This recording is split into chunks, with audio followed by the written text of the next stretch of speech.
자, 안녕하세요. 나도 모르고 너도 모르고 우리도 몰랐던 문화유산의 새롭고 산뜻한 정보를 알려주는 문화유산 알려줌. 자, 혹시 저희 프로 네. 혹시 보셨어요? 그럼요. 그래요? 소장하고 있어요. 아, 소장하고 있다고요? 그럼요. 뭐 소장까지 해요? 유튜브 틀면 나오는데. 물려줘야죠, 자식들한테. 진짜. 자, 그럼 자식들한테 물려주고 싶은 큰 재미와 유익함을 보장하는 문화유산의 시트키! 바로 이기환 기자님! 혹시 저희가 여러 편을 녹화했는데 기억에 남거나 추천을 하고 싶은 편이 혹시 있으세요? 오. 너무 아픈 역사지만 이렇게 일제가 강탈해가 맞아. 문화재 이런 것들도 한번 우리가 또 아프지만 공부해야 네. 될 사항이 아니었나 생각이 됩니다. 맞는 것 같아요. 요거 저도 꼭 보라고 추천해드리고 싶습니다. 네. 자, 그럼 오늘도 굉장히 재밌고 흥미로울 것 같은데요. 네. 일단 출발해 볼까요? 어떤 주제죠? 자, 오늘의 주제는요, 바로 역사의 또 다른 주인공, 흥미로운 역사 속 동물 탑 세븐입니다. 자, 오늘의 바로 주제가 동물 이야기인데요. 아, 사실 오늘 동물이 나올 줄은 꿈에도 몰랐습니다. 그러니까요. 저도 동물을 진짜 좋아하긴 하는데 네. 역사 속의 동물 이야기는 정말 조연으로 잠깐 이렇게 네. 나오는 게 아닐까 그렇게 생각했거든요. 그렇죠. 우리가 뭐 역사를 읽다 보면 맨날 주인공이 임금이면서 뭐 아니면 신료면서 사대부면서 그렇잖아요. 네. 백성도 사실 거의 없지 않습니까? 동물도 뭐 마찬가지로 거의 드러나진 않는데 가끔씩 실록이나 이런 데 보면 동물을 주인공으로 한 역사 속 이야기 네. 되게 재미있거든요. 그럼 개인적으로 가장 기대가 되는 동물편 바로 출발해 볼까요? 네, 그럼 먼저 7위부터 살펴보겠습니다. 7위. 고양이 집사와 퍼스트캣 김손. 김손이요? 아니, 무슨 말이야? 퍼스트캣은 또 뭐예요? 퍼스트캣이라는 거는 퍼스트, 퍼스트, 예. 퍼스트 레이디는 들어봤어요. 비슷한 거죠. 퍼스트 레이디가 뭐 퍼스트캣이 혹시 이 임금 지도자의 임금이 대통령이 키우는 뭐 키우는 고양이. 고양이. 왕의 고양이네요? 네, 이런 거죠. 요즘에 그 고양이 하면 집사라 그러는데 저는 잘 몰랐어요. 처음에 집사가 뭔 소린지. 그랬더니 이 조선시대 때도 그런가 보다라는 생각이 드는 게요. 고양이는 여러 해를 길렀다 하더라도 하루아침에 자기 비위에 틀리면 주인을 아는 채도 하지 않고 돌아가 진짜 버린다. 깍쟁이. 라는 그런 기록이 이 담에 있어서 야, 이게 예전에도 또 그랬구나라는 생각이 좀 들었죠. 그러면 고양이를 키운 임금은 누굴까요? 숙종이라고 있죠. 숙종. 숙종? 예, 숙종이 사랑한 고양이 이름이 뭐 네. 그 문헌에 따라서 금묘, 금손이라고 표기를 하기도 하는데 김시민이라는 분의 네. 시문집이 있습니다. 거기를 보면 궁중에 황금색 고양이가 있었으니 임금께서 사랑해서 이름을 내려주셨네. 김묘, 그러니까 금묘야 하고 부르면 달려왔네. 김묘만 가까이서 임금을 모시고 밥을 먹었네. 이 지금의 대통령 비서실격이죠. 승정원에서 네. 그 승정원 일기를 쓰잖아요. 이거는 임금의 일거수일투족을 그렇죠. 기록으로 남기는 건데 이거는 엄연한 정사죠. 그러다 보니까. 근데 영조 즉위 직후에 그 이 승정원 일기에 이런 내용이 나옵니다. 네. 숙종대왕은 고양이에게 김손이라는 이름을 내려주셨는데 그 은혜가 숙종의 은혜죠. 동물에까지 미쳤다라고 했습니다. 그러니까 숙종이 퍼스트 캣인 김손이라는 고양이를 엄청 아꼈다라는 거는 역사적인 사실이다라고 기록에 볼 수 남아 있습니다. 있네요. 그렇습니다. 아니, 근데 이때 당시만 해도 무슨 애완동물을 분양하거나 뭐 그렇게 살 수 있는 곳이 없을 텐데 이 김손은 어떻게 숙종의 퍼스트 캣이 된 건가요? 이게 또 뭐 이력이 있더라고요. 이게 출생의 비밀이 있다라는 거거든요. 김손의 출생의 예, 비밀이요? 궁금하다. 있다라는 거죠. 현종이 궁중에서 굶어 죽게 된 고양이를 발견을 하고 먹이를 주어서 이제 살려냈다 그럽니다. 이때 살아난 고양이가 김손의 엄마 김덕이었다라는 거죠. 그래서 이제 김손이 결국 이게 죽은 어미의 어떤 은혜를 갚기 위해서 그 현종의 아들인 숙종까지도 이렇게 충성을 다했다라는 거고 그 숙종은 그래서 이 김손의 어미인 김덕의 죽음을 슬퍼하기도 하고 그래서 네. 추모시까지 졌다. 뭐 이런 그 기록이 있습니다. 자기의 성공한 고양이. 엄마를 살려준 네. 그 왕가만 섬기는 거 아니에요? 그렇습니다. 지금 의리를 지키는 거야.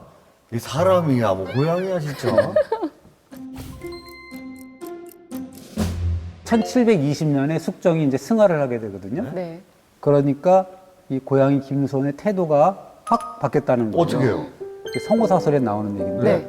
숙종이 세상을 떠나자 그 고양이 역시도 밥을 먹지 않고 죽었다. 숙종의 묘인 명릉 곁에 묻어졌다라고 했는데 김소원의 묘를 그 숙종 옆에다 묻어주라고 한 명을 내린 사람은 숙종의 세 번째 부인인 네. 인원왕후였다. 이런 기록까지 나와 있습니다. 마치 진짜 사랑하는 사람이 네. 떠나서 정말 단식을 해서 같이 그 곁을 지키다가 맞아. 같이 죽은 그런 뭐 이야기처럼 들려요, 이게. 자, 오늘 뭐 시작부터 네. 이제 재미있는 이게 설화는 아니고 이제 역사적 사실인 것 같은데 네, 팩트입니다, 고양이 팩트. 얘기로 이제 시작해서 재미가 있어요. 네. 자, 그렇다면은 6위. 네. 이번엔 또 어떤 동물이 나올지 아. 또 기대가 됩니다. 네, 그럼 6위 살펴볼게요. 6위, 코끼리가 죽을 죄를 코끼리 유배 사건. 코끼리가 있었다고요? 우와, 이게 무슨 말이야? 또 태종실록에 재밌는 기사가 실립니다. 뭐냐면 일본 국왕이 코끼리를 바쳤다라는 내용인데요. 이 국왕은 누구냐면 당시에 그 일본 무라마치 막부의 쇼군이라고 하는데요. 네. 이 외교 선물로 태종한테 코끼리를 바쳤다 그럽니다. 그러면서 이 태종실록에는 그러면서 이렇게 나와요. 이 코끼리는 우리나라에는 없는 동물인데 하루에 콩을 4두에서 5두를 소비한다. 아유, 라는 이제 되게 의미심장한 이야기를 남기죠. 경조판서 유정연이 이렇게 뭐 쓰는데 코끼리 유배를 진언을 합니다. 아, 이 코끼리 유배를 보내야 됩니다. 라고 진언을 하는 이유가 뭐냐면 공조판서를 지낸 이유라는 분을 밟아 죽인 그 사건이 일어나게 되는 거죠. 사람을 죽였네. 그렇습니다. 그럼 코끼리가 아주 나쁜 동물이다라고 할 수가 있는데 뭐 실상을 또 들으면 또 그건 아닌 게 뭐냐면은 네. 이유라는 사람이 코끼리를 보고 뭐 저런 추한 몰골을 가지고 말이야 뭐 하고 이렇게 비웃고 침뱉고 막 그랬다 그럽니다. 코끼리한테. 그러니까 네. 코끼리는 화가 난 거죠. 그래갖고 아마 이게 뭐 사고를 쳤다라고 네. 볼 수가 있습니다. 그럼 코끼리는 어디로 유배를 간 이 건가요? 전라도에 그 장도라고 있어요. 그 네. 장도라고 있는데 너무 관리 비용이 많이 들어가는 그렇죠. 거예요. 그래서 이제 전라 관찰사 감사가 네. 눈물겨운 상소문을 또 보냅니다. 뭐냐면 이 코끼리가 좀처럼 먹지를 않습니다. 사람만 보면 눈물을 흘립니다. 그러니까 이거 어떻게 보면 이게 빨리 좀 해결을 좀 했으면 좋겠습니다. 라고 이제 하니까 묘안을 짜낸 게 순번사육이라는 걸 했어요. 순번사육이 뭐죠? 왜냐면 전라도에 얼마, 충청도에 얼마, 경상도에 얼마. 돌아가면서. 고통 분담. 로테이션을 돌아야 되는 거네요.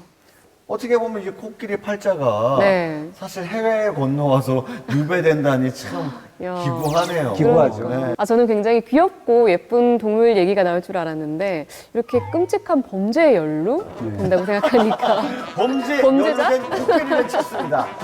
자, 범죄라기보다도 뭔가 하여튼 거의 사건, 사고. 사건, 사고. 사고라고 네. 봐야죠. 자, 그렇다면 5위 궁금한데요. 5위는 과연 어떤 동물일까요?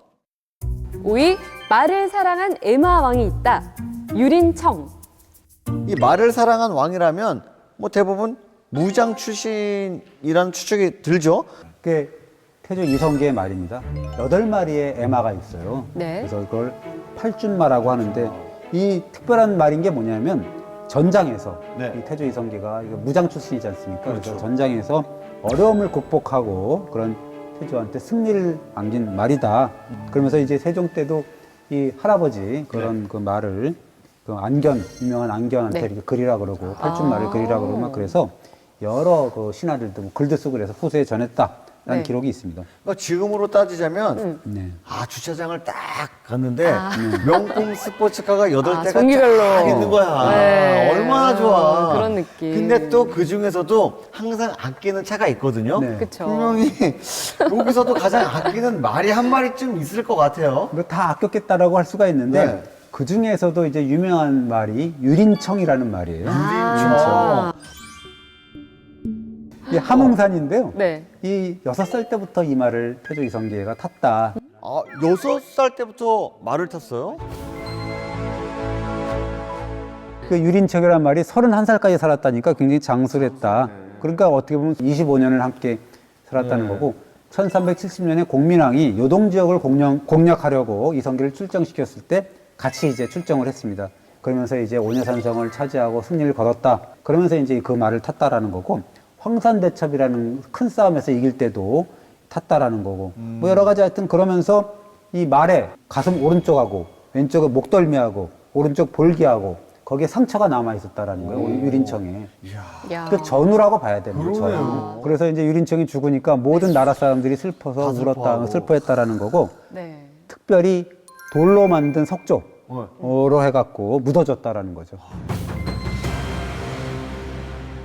근데 그렇다면 이 태조의 기마 실력은 어땠을까요? 어렸을 때부터 탔으니까. 뭐 신칠기몰하다라는 건데 표현을 보면 제가 읽어드릴게요. 네. 큰 표범이 뒤쫓아오자 이성계는 살 얼음판 연머리로 말을 달렸지만 얼음이 깨졌을 때 빠지지는 않았다. 왜? 그만큼 빨랐다는 거죠. 와, 얼음이 갈라지는 속도보다 더 빠르게 빨랐다라는 나가구나. 거죠. 멋있- 그러니까 활만 잘 쏘는 줄 알았더니 사실 뭐 말도 잘 타셨으니까 그야말로 팔방미인이었던 것 같아요. 네, 그렇습니다. 맞아요. 근데 또 역사 속에 보면은 네. 말도 유명한 명마들이 굉장히 많더라고요. 보니까 관우의 적토마, 적토마 유명하죠. 적토마, 예. 또 항우의 오추마, 알렉산더가 탔다는 부케팔로스까지. 네, 정말 그러고 보니까 이 한 시대를 풍미한 영웅과는 그러네요. 이 말이 뗄래야 뗄 수 없는 관계가 아닐까 이런 생각이 예, 드네요. 그렇습니다. 점점 이게 재밌어지는데 흥미진진합니다. 지금 일단 동물들이 다 달라서 더 재밌고요. 네. 과연 사회에는 어떤 동물이 나올지 바로 보시죠. 4위, 악인의 상징 올빼미. 올빼미? 아, 올빼미가 나오네요. 아, 올빼미가 나올 줄은 정말 꿈에도 몰랐습니다. 그러니까요. 그럼 이게 악인의 상징? 저 근데 올빼미가 예부터 이제 불린 어질지 않고 악인 상징으로 이제 치부가 됐는데 어미를 잡아먹는 아주 흉악한 그런 새로 악명을 떨쳤습니다. 이게 오미를 잡아먹다니. 그러니까 이게 또 이게 뿌리가 깊어요. 왜 그러냐면 네. 지금으로부터 한 3,000년이 넘었죠. 넘었네요. 그 이제 그 중국의 주나라 창업공신 중에서 주공이라고 있습니다. 네. 이 주공이 어린 조카를 도와서 섭정을 하고 있었어요. 동생들이 자기를 의심하는 거예요. 그래서 형이 분명히 어린 조카를 죽이고 자기가 임금 노릇할 거야. 분명히 그럴 거야라고 이제 막 하니까 자기의 억울함 토로하는 시를 전합니다. 올빼미야 올빼미야 네가 이미 자식을 잡아먹었으니까 우리 집안은 건들지 말라. 이런 시를 이렇게 남깁니다. 그러니까 올빼미라는 거는 네. 당시에 주나라를 모략을 하고 그다음에 자기를 이렇게 모함하는 그런 악질적인 무리를 비유하고 막 그랬는데요. 요 시가 나옴으로 해서 올빼미는 그야말로 악인의 상징, 어미를 잡아먹는 그런 새 이런 식으로 이제 네. 거의 역사 속으로 등장을 하게 됩니다. 아, 이거 주공 때문에 갑자기 올빼미가 나쁜 새로 됐네. 그러니까요. 나라의 망조가 될 때마다 올빼미가 등장하네요. 그래요? 그렇습니다. 그래서 뭐 이 고려 말 때, 네, 공양왕 때죠. 그 네. 1389년이니까 망하기 한 3년 전이죠. 거기에 보면 이제 우왕이라는 사람이 제사를 지낼 때 올빼미가 어떤 그 종묘, 신주를 모신 방인데 네네. 거기서 울었다는 거예요. 그래서 천지가 진동했다라는 기록이 있거든요. 그러니까 이거는 결국 고려의 종묘 사직이 망했다라는 걸 의미한다라는 거죠. 그래서 올빼미가 무슨 단순한 흉조가 아니라 네. 나라를 망하게 하는 그런 이 새다 이렇게 표현이 되고 있습니다. 거기 있었을 뿐인 걸 수도 있는데 참 예, 이게, 그렇습니다. 그리고 이 효수라는 말 아시나요? 효수? 효수가 뭐죠? 이게 사실은 사형수 이런 사람의 머리를 수급을 이렇게 매단다. 아, 라는 거예요. 근데 이게 보면은 장대에 꽂은 그 머리의 모습이 마치 올빼미 머리 같다라고 해갖고 효수라는 표현을 쓰는 거죠. 자, 그럼 야, 이 올빼미 같은 사람아. 네.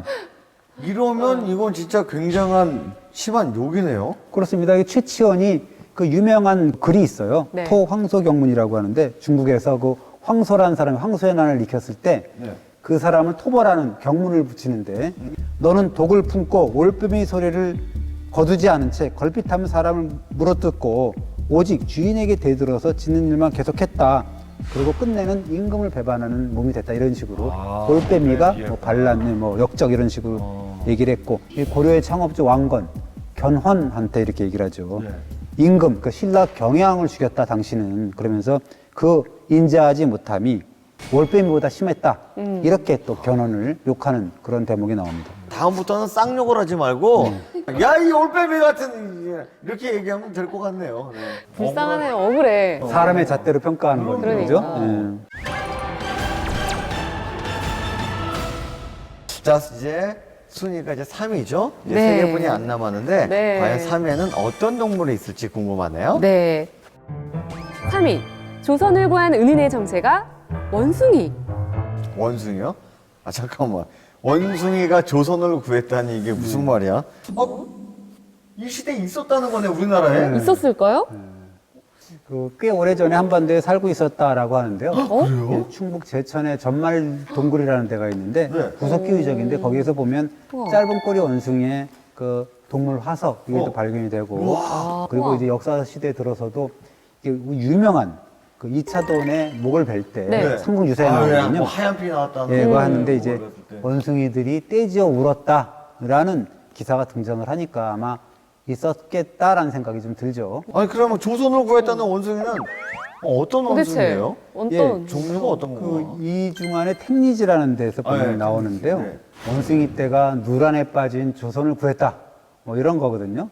또 어떻게 보면 믿어지지 않는 얘기긴 한데 네. 외적이 다시 이제 정유자라는 네. 걸 침공을 하게 되잖아요. 네. 그 조선을 침공해서 이제 파죽지수로 올라오게 됩니다. 네. 이때 명나라 장수인 양호라는 사람이 충청도 직산에서 북상하는 외적이 이제 이렇게 딱 오니까 백보 앞에서 300마리로 구성된 원숭이 부대를 풀어놓는다는 거예요. 원숭이 부대요? 예, 그러면서 이제 기사가 이렇게 나옵니다. 원숭이들이 말에 올라 채찍질을 가하여 적진에 돌진했다. 거리가 가까워지니까 원숭이들은 즉시 말에서 내려서 진중으로 돌입했다. 이런 거거든요. 그래서 이제 외적들이 이거 진짜 믿거나 말거나 예, 돼요. 조총과 뭐 화살을 제대로 쏴보지도 못하고 뭐 크게 패해서 죽었다. 외적의 시체가 직산의 들판을 덮었다. 이런 기사입니다. 그래서 이 직산 대첩의 1등 공신은 원숭이였다. 원숭이다. 이런 게 이제 거기에 이 택리지에 나옵니다. 예. 믿을 수 없는 이야기가 또 실록에는 전해지네요. 없다라는 얘기를 하고 싶습니다. 그러면 역사 속에서 원숭이가 등장하는 문화재도 있을까요? 상당수 있죠. 그래서 청자 같은 경우도 보면 네. 청자, 모자, 원형, 연적이라고 있습니다. 이게 국보 270호인데요. 이게 보면 원숭이가 자식을 품에 안고 이렇게 있는 형상을 한 그런 청자가 있습니다. 이게 원숭이가 되게 그 어떻게 보면 그 효도, 그다음에 자식, 부모 자식 간의 사랑 이런 걸로 끈끈하죠. 굉장히 유명을 하죠. 왜냐하면 단장이라는 고사가 있지 않습니까? 자식 사랑, 부모 사랑이 뭐 굉장히 뭐 돋아왔던 그런 그러네요. 걸로 유명한 그런 짐승이기도 하죠. 자 이제 2개만 남았죠? 아, 두 벌써. 마리라고 해야 되나? 자, 두 두 마리. 마리만 남았죠? 네. 2위 과연 어떤 동물일까요? 2위. 사기 계약의 귀재 오징어. 오징어? 사기 계약은 또 뭔 말이죠? 오징어가 나올 줄은 진짜 몰랐어요. 그러니까요. 완전 이거 허를 찌르는 그런 얘기잖아요. 아니, 오징어가 왜 이렇게 역사적으로 이런 대접을 받는 거예요? 이 오징어 하면 떠오르는 인물들이 두 분이 계신데 네. 이 정약전, 정약용 형제라고 볼 수가 있습니다. 되게 유명한 분들이잖아요. 다산 정약용은 네. 비겁한 그 오징어 이렇게 해갖고 이제 노래를 읊습니다. 비겁한 오징어가 백로한테 네. 너도 고고한 척 하지 마. 나처럼 그냥 이렇게 남 유혹하고 먹물도 좀 뿌이고 좀 적당히 살지 뭐 이렇게 고고한 척하고 살아. 이렇게 끝내 이제 뭐 이렇게 얘기했더니 백로가 끝내 거부하고 나는 백로처럼 살게라고 했다는 그런 내용입니다. 그 오징어처럼 비겁하게 살면 안 된다. 뭐 그런 요지의 이야기였죠. 전혀 오징어의 입장은 한 번도 안 들어보고 네. 이렇게 나쁜 사람이 나쁜 동물이 됐네요 오징어가. 근데 아까 주제가 사기 계약의 귀재. 네. 아니 오징어하고 사기 계약이 무슨 관계인가요? 이 정약전의 그 자산어부에 또 나오는 건데요. 네. 오징어 먹물로 글씨를 쓰게 되면 네. 색깔이 되게 윤기가 있어갖고 잘 나온다 그럽니다. 그런데 문제는 조금만 지나면 벗겨져가지고 흐려져서 없어진다는 거예요. 그 농도가 그렇게 흔적이 진하진 않나 보. 사기 계약의 네. 뭐 어떤 그런 모델이다라고 볼 수가 있다라는 거죠. 아 요거 보시는 많은 분들이 계약을 그렇게 하시면 안 될 텐데 난 하고 싶네. 요즘은 다 전자로 서명하니까. 대망의 1위는 어떤 동물이 차지했을지 네. 궁금한데요. 1위. 부안말 사냥대회까지 호랑이. 호랑이. 역시 호랑이 하면 또. 타이거. 네. 그렇죠. 맞아요. 사실 저도 요거는 좀 들어본 것 같긴 한데 요게 이제 일제 강점기 때 네. 이제 우리 호랑이 이제 모피 때문에 아주 그냥 호랑이 씨를 말렸대요. 트로피 사냥이라는 말을 혹시 들어보셨는지 트로피 모르겠는데 사냥? 그래서 이 트로피라는 게 이 네. 고대 그리스 로마 시대 어떤 그런 전승 기념물, 전리품을 의미하는 건데 어떻게 보면 고대 전쟁에서는 아까도 얘기했지만 수급, 그러니까 적군의 목을 베서 그걸 목을 가져오는 게 전리품이었거든요. 어떻게 보면 그게 트로피 사냥이라는 것도 마찬가지죠. 이렇게 아프리카 가고 사냥을 해가지고 그 동물의 목을 이렇게 가져오는 그런 거를 트로피 사냥이 몸내하면서 되게 또 비인간적이고 야만적인 그런 행태라고 볼 수가 있는 거죠. 그러면 그 사냥 대회 때는 어떤 사람들이 주로 왔나요? 그 시어더 루즈벨트 미국 대통령의 아들 네. 커밋 루즈벨트라고 있습니다. 이 사람도 조선을 방문했던 유명한 대표적인 트로피 사냥꾼이다라고 하고 그래서 뭐 1922년에 그런 북한 지역에서 호랑이를 뭐 사냥했다라는 거고 이거 인디아나 존스의 모델로 알려진 사람이 있습니다. 로이 체프만 앤드류라는 사람이 있는데요. 네. 이 사람도 1911년에 한경도 쪽으로 와서 호랑이 사냥을 시도했다라는 기록이 나오고 이게 다 대회인 거죠? 호랑이 사냥 대회. 대회라기보다도 와서 이제 한 사람씩 와갖고 네. 어떻게 보면 여행을 한 거죠. 아니 남의 나라에 와서 허락도 없이 그렇게 막 호랑이를 잡아가요? 그러니까는 이게 잘못된 거죠. 진짜 알다가도 모르겠어요. 왜 일제가 호랑이 사냥을 대대적으로 나섰느냐? 실제로 네. 이게 1917년에 네.